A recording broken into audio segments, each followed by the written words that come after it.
Pleasure to talk to you. My first reaction was, "Wow, it's finally here. It's taken too long, and I'm just glad that we've got an announcement of a deal."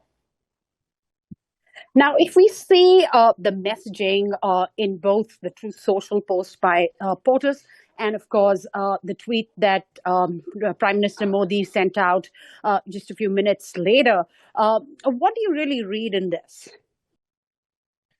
Well, I first of all, I think the two sides have been close for months. The trade negotiators on both sides have been working at this.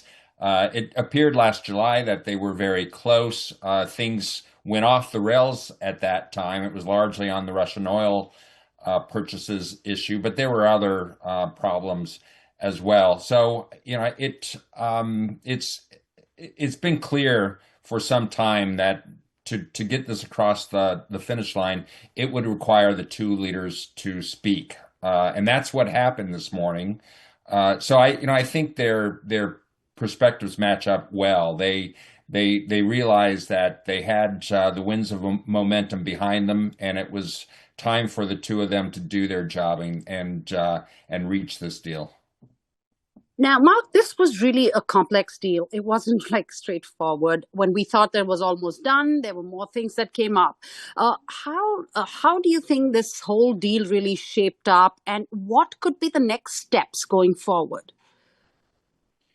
Well, the way the deal shaped up, and this is not too dissimilar to many of the negotiations over the first year of the Trump administration with a lot of other countries. There were the threats of tariffs as leverage. There were then the imposition of reciprocal tariffs. All of these played a role in the negotiations on the deals that have been struck so far. So that the chaos, the aggressiveness of the Trump trade policy definitely was the reality in this negotiation, like so many others. But beyond that, I think the two sides, even going back to the first Trump administration and during the Biden administration, it was clear that these two economies potentially can thrive together.